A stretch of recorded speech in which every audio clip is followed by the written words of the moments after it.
Hello, I'm Emma Louise Coffey and you're welcome to The Dairy Edge, the Teagasc Dairy podcast. We're bringing you the latest information, insights and opinion to improve dairy farm performance. As farmers finalise plans for the upcoming breeding season, Kevin Downing from the ICBF highlights the important bull and cow factors to consider. And I first asked Kevin about the recent changes to the EBI. Have introduced two new traits, standalone traits, which are TB and liver fluke. So they're traits that will help farmers to identify bulls that are more resistant to TB and liver fluke. So it's just like, any genetic index dictates, how well an animal, for example, produces milk or weight gain. The animal health is also covered by genetics, so farmers can now breed these cattle that will be less likely to have liver fluke and TB. So that's been introduced this spring, and that's available. It's not available on the bull listing or the bull search, but it is available on a standalone area of the ICBF website, and farmers can go in there and choose bulls, and we have it broken down by traffic light system. So the green being the top herd of bulls that are more resistant, down as far as the red, which are the bulls more susceptible to TB and liver fluke. We've also, introduced a dairy beef index, and that's an index that's going to rank bulls on not only calving ease and short gestation and low mortality, but also on the beef traits that animal will produce as well. So we're trying to, increase the value of the calf, the dairy beef calf that is produced. So I suppose up to now we've been just focusing in on short gestation animals with easy calving, and probably neglected the actual beefing element of that calf. So hopefully this new dairy beef index, which is again available on the website, not actually directly on the animal search, and we hope that will improve the quality of calf being produced as well as maintaining the easy calving bulls that are there. And the list, so the new proof run, the evaluation run, has just been completed, and an updated list of bulls suitable for use in the dairy herd are available to download, and farmers can just go onto the website and choose the bulls from there. And we'd encourage everyone to take a look at that if they're going to use beef AI this spring. And if we take it from there, Kevin, right? I'm a dairy farmer and I'm completing the task now of selecting the bulls for the breeding season. What are the steps that farmers should take to select the most appropriate bulls for their herd? Okay, well, I suppose the first step that any farmer should do before they even look at bulls is to know where they're at themselves, what their own herd is producing. So when I say producing, I mean from a genetic point of view. So the place they need to find that information is on the Herd Plus EBI report, and that will give you an indication of where your own genetics is at. So you have a breakdown of the milk and the fertility traits, and they're the key traits in the EBI. So once you establish where you're at and what areas that are probably weak that you need to improve on, then you can go about selecting a team of bulls. So that's the second step. And then what I would suggest is that there is a sire advice program available, which will allow you to, first of all, choose which females you want to breed, because not every farmer will want to put a dairy eye straw on one of their cows. They can choose which animals are culling. So you're literally only dealing with the dairy females that you want to breed a dairy eye to.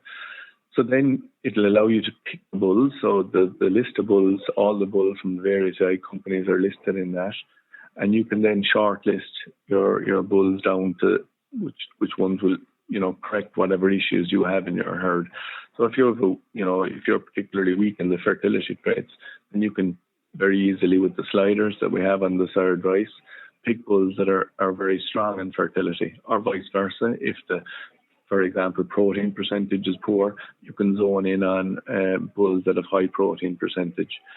So knowing where you're at, then picking the teams, and then actually using the sire advice, which will actually match the bulls that you've chosen up to the cows to prevent any inbreeding and minimize the variation between milk and fertility, because you don't want extremes in both sides. You want a more balanced animal that has both milk and fertility. So the sire advice does all that, and the farmer doesn't have to worry about it. And then once they have ran the sire advice, that can be saved off to either a technician's handheld, so the information is available when the technician arrives into the yard, or it can also be printed out on the breeding charts, which we produce there the second or third week of April. So you've mentioned some really interesting points there, Kevin. And the first thing I want to pick up on is you were saying at the start of your sire advice, you can select cows that you want to breed your replacements from, and then you can also select cows for culling. I suppose, people are becoming more and more aware of the fact that they can identify their very best cows, and they want them to be the mother of the heifers that they'll bring into the herd. I suppose, what are the main things that you're looking at, for good dams for your replacement heifers? Just, I suppose, there's two key things. I suppose the EBI is the number one. So the higher EBI animals are obviously the best animals to breed from. That being said, if you have a high EBI cow that's calving in April, she is not going to be, as profitable as a cow that's calving in February. So again, I suppose you have to also look at the calving date of your cows when you're choosing whether you breed dairy to that animal or not. But it's the EBI is what you look at. So the higher EBI, the more profitable the progeny will be. If you're looking at culling animals from the herd, I suppose the key tool that we have is the cow's own worth, or COW. And that actually looks at a number of factors. It looks at the age of the animal, it looks at its own performance, and it looks at its future performance, as well as the replacement value that it would cost to replace that animal. So that's an index that's used to cull animals. So making culling decisions, you would use that tool. And then for selecting the ones that the highest EBI ones is the ones you should be breeding from, bearing in mind the calving date that cow has had as well. So as I said, the really late calving ones, they might be more suitable to putting a beef straw on those. And I guess, you mentioned the cow's own worth index, and people are beginning now to settle in terms of cow numbers, so they are taking cognizance of animal performance, and they're not just culling empty cows in the herd. And I suppose if we move on then, in terms of the bull selection, there's a big debate every year on farms. Will we just use daughter proven, or will we have a mix of daughter proven and genomically selected? We have discussed this on the podcast before, but I suppose, what is your thinking on that, Kevin, based on, I suppose, what you're seeing in terms of performance from the daughter proven and genomically selected bulls? Okay, so I suppose the first thing you have to say is what is a daughter proven bull?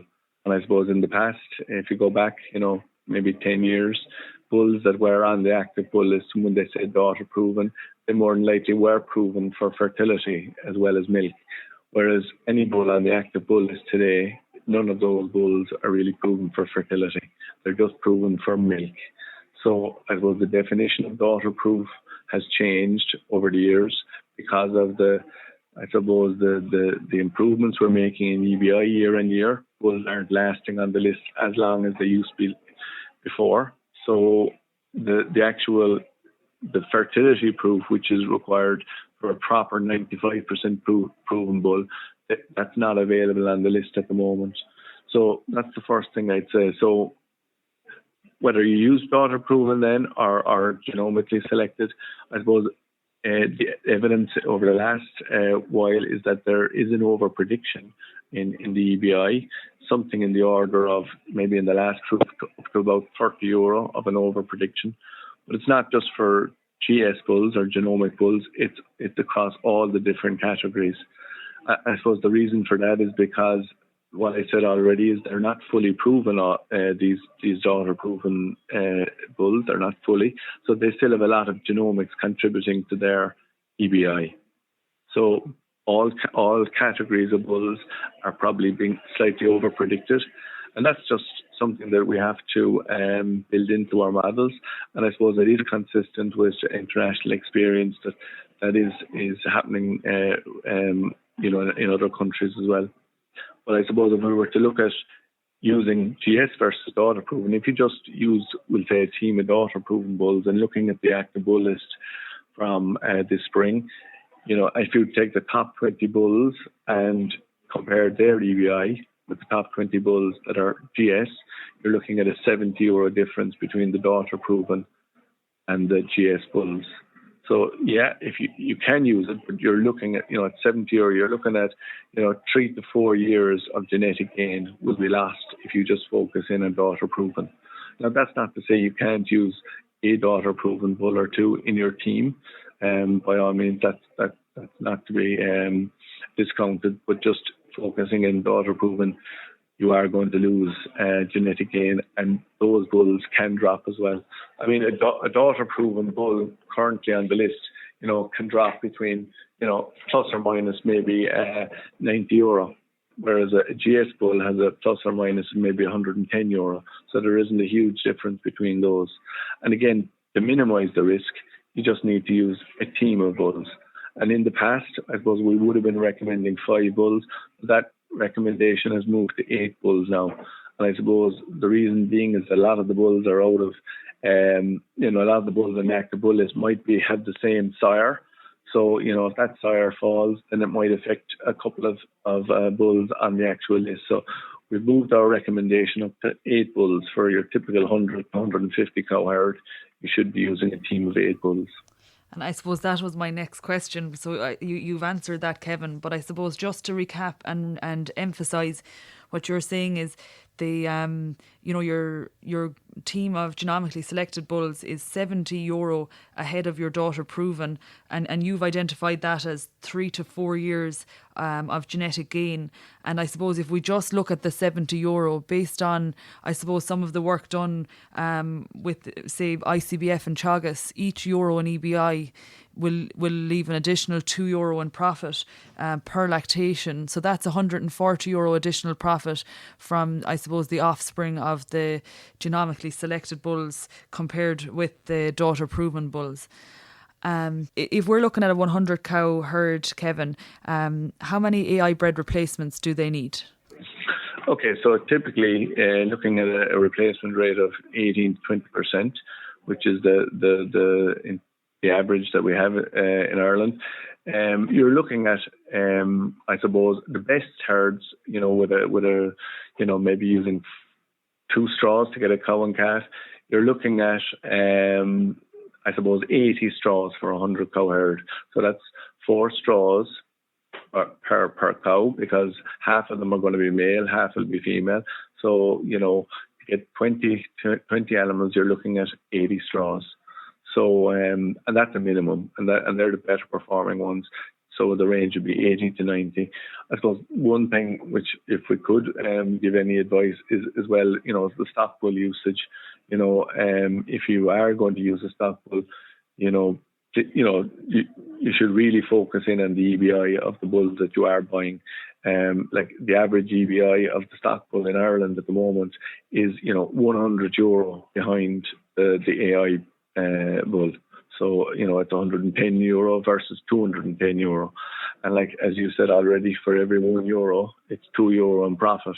So that's €200 of a difference, for every animal that those stock bulls produce compared to the AI bred ones. And the other one as well is, if at all possible,